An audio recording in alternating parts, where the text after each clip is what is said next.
Good morning, all of you. Today, I, Chavi Gupta, welcome you all in this session. I hope you all are safe and fine and watching the videos regularly. In the previous sessions, we have done a chapter that is transportation in plants and animals. Now, in this session, we will do our new topic that is forest our lifeline. That is a new chapter that is forest our lifeline.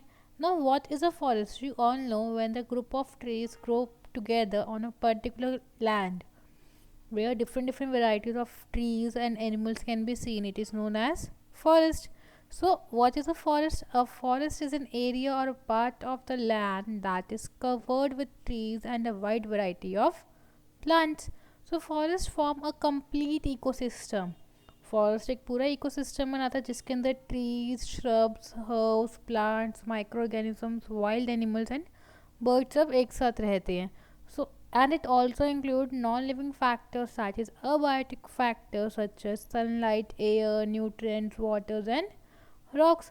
So basically ये सारे components मिलके क्या बनाता है आपका forest. So there are different kinds of forests present on earth depending upon the geographical and climatic conditions of a particular region. You must have learned that we in SST you must have learned tropical deciduous forest, tropical evergreen forest, temperate deciduous forest, mountainous forest. So these are your different varieties of forest. So forest serves various purposes for human beings as well as nature, hence they are important resource. Now a forest basically home है different plant species का. क्यों? Because we have different plant. Because forest का मतलब क्या होता है? Different plant species will grow. So basically in forest we will find such as neem, bamboo, shisham, fig, sal, amla, antique and many more. Along with trees, there are different herbs and shrubs, climbers and creepers, grasses, plants found in the forest. So these plants serve various purposes for the environment. ये खुद तो grow करते ही हैं but ये side by side human beings के लिए भी help करते हैं. Like the basic example is they made food, and when they prepare food by the process of photosynthesis they evolve out oxygen gas which is a byproduct. So basically यहाँ पे जो oxygen gas evolve हुई है वो कौन ले रहा है? ह्यूमन बींग्स ले रहे हैं.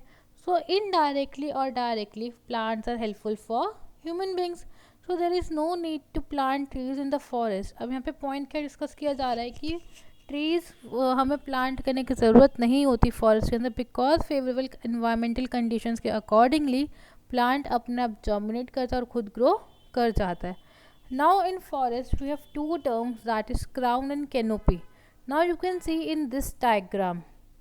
इन this diagram this is your crown and this is your canopy. Canopy का मतलब क्या होता है class? See in the third picture जो ये वाली पिक्चर है आपकी उसमें आपको दिख रहा है कि लंबे लंबे ट्रीज़ लॉन्ग ट्रीज क्या कर रहे हैं ऊपर जाके कोन लाइक स्ट्रक्चर दिखा रहे हैं. So this is your canopy. But crown क्या होता है? स्टेम के साथ जो भी पार्ट कनेक्टेड है जहाँ से ग्रीन पार्ट स्टार्ट हो गया है that is known as your crown. Okay. Now crown the upper part of the top of a tree is called a crown. राजा के सर का ताज होता है. तो वो ताज क्या है यहाँ पे प्लांट में? द ग्रीन पार्ट जो ऊपर वाला हिस्सा है that is your crown. And canopy in the forest, different trees grow tall together and their branches appear as the roof of the forest. Forest में कहते हैं जब अलग अलग ट्रीज अलग अलग लेंथ तक ग्रो कर जाते हैं एंड वो एक रूफ की तरह बिहेव करते हैं जिसमें स्काई प्रॉपरली विजिबल नहीं होता. तो these are called canopy. Okay. Now whenever we discuss about forest we do stratification. Okay. हमने फॉरेस्ट में टर्म्स पढ़ी. अब हम फॉरेस्ट में स्ट्रैटिफिकेशन पढ़ते हैं. स्ट्रैटिफिकेशन का मतलब क्या होता है? हम प्लांट्स को अलग अलग कैटेगरीज में डिवाइड करते हैं. प्लांट्स को या उनके हैबिटेट्स को अलग अलग कैटेगरी में डिवाइड करना is known as stratification.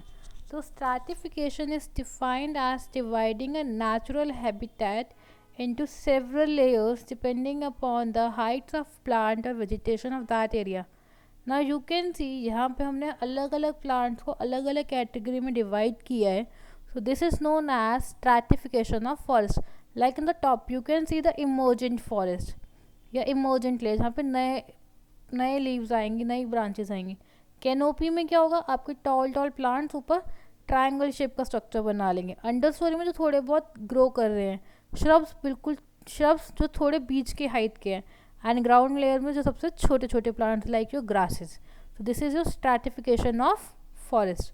Now stratification is defined as dividing a natural habitat into several layers depending upon the height of plant or vegetation of that area.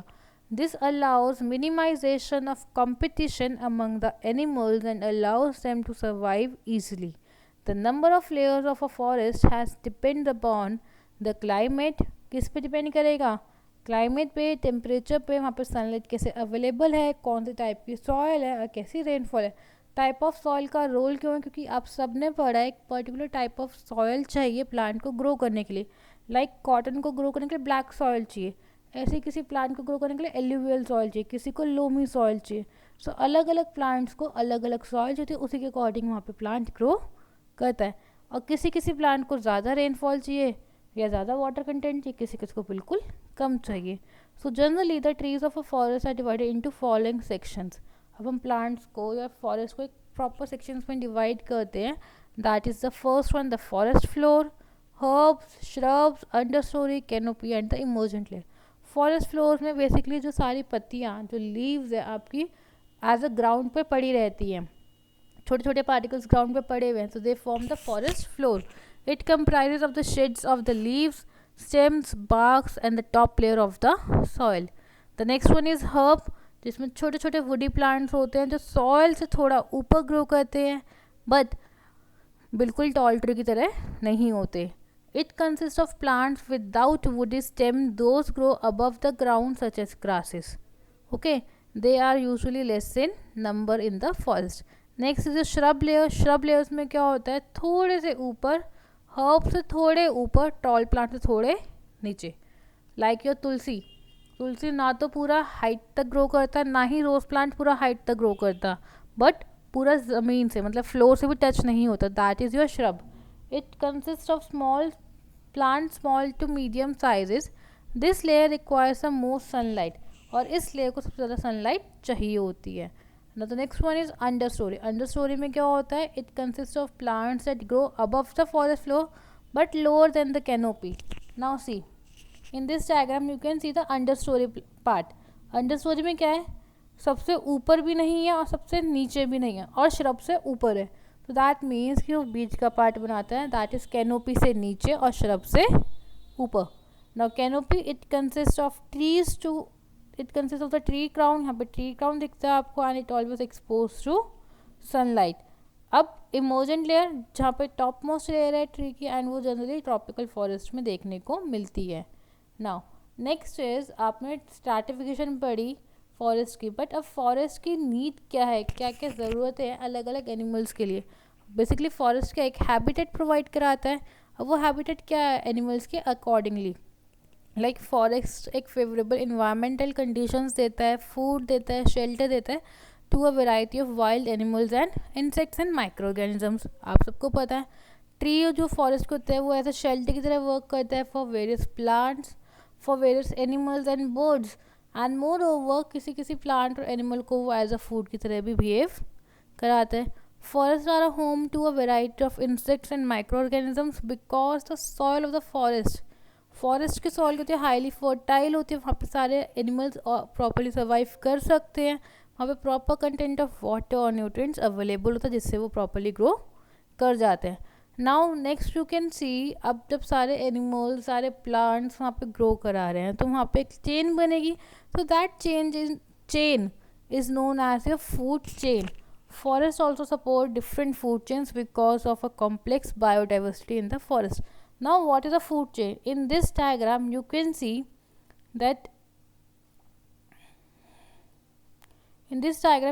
see that sun is over here and the producers are here.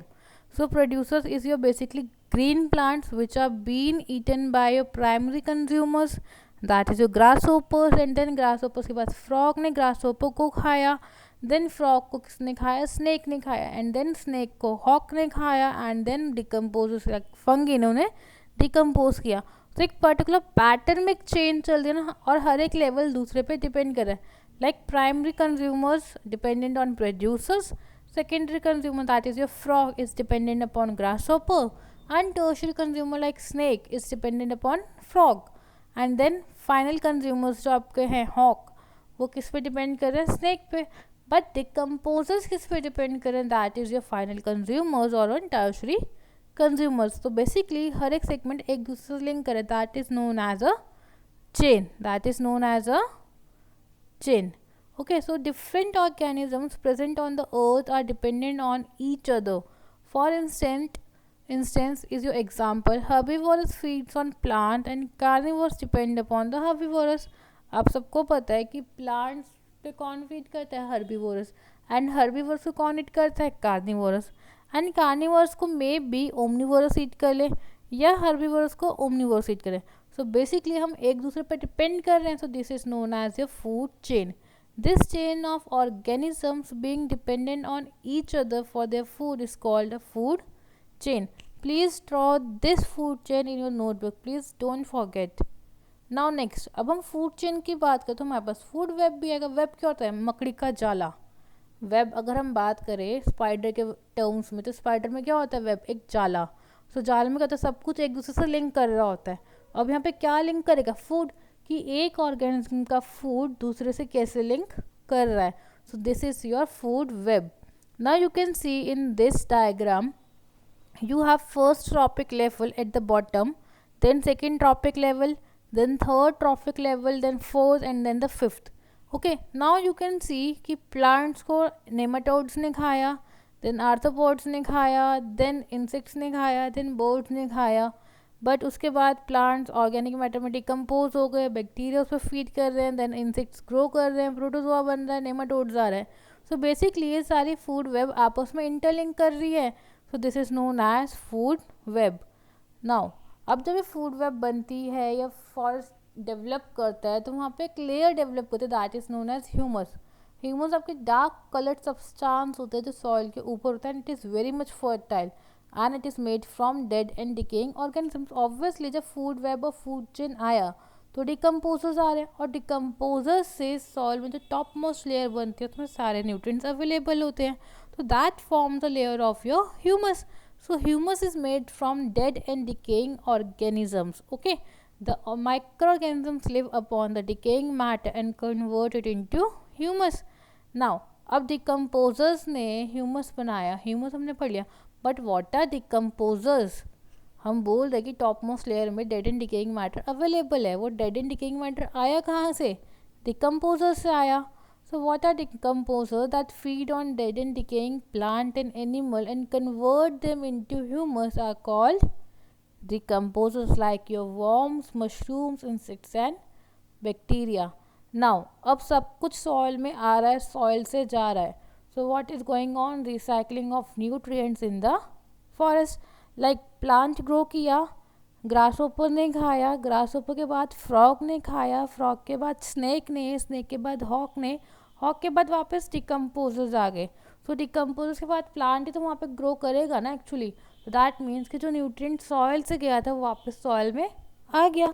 So this is known as recycling of nutrients in the forest. The nutrients present in the soil are used by plants, insects and microorganisms. When they die, their remains are turned into organic matter by the decomposers. जब वो मर जाते हैं तो उनके dead particles या simpler forms उनकी वहीं पे रह जाती हैं, वो डिकम्पोजर्स कन्वर्ट करके छोड़ देते हैं. और वो डिकम्पोजर्स ने जो हार्मफुल जो उनकी कॉम्प्लेक्स फॉर्म थी उनको सिंपलर फॉर्म में कन्वर्ट किया, तो अल्टीमेटली सॉइल में डिपॉजिट हो गया एंड सॉइल ने उसे एब्जॉर्ब किया, जिससे सॉइल फर्टाइल बन गई एंड फॉरेस्ट के अंदर सारे न्यूट्रिएंट्स रिसाइकल हो गए. So you can see this is the recycling of nutrients. Now you can see we have a plants को रैट ने खाया, देन अगर रैट्स डाई कर जाते तो डिकम्पोजर्स आते हैं, डिकम्पोजर्स ने हार्मफुल केमिकल सॉइल में वापस छोड़े, सॉइल ने उसको नाइट्रिफिकेशन किया, means nitrogenous fixing bacterias use किए जिससे उसको सॉल्युबल फॉर्म में नाइट्रोजन मिला. प्लांट्स ने सॉल्युबल फॉर्म में नाइट्रोजन लिया तो नाइट्रेट और नाइट्राइट्स बना, प्लांट वापस ग्रो कर गया.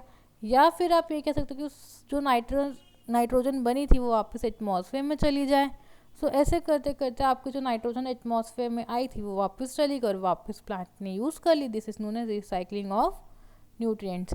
So what we have studied in this video is what are forests, what are decomposers, what are humus, food chain, food web and recycling of nutrients. I hope this video is clear to you, and if you have any doubt you can contact me. But please class submit your work on time. Okay, that's all for today. Thank you and have a nice day.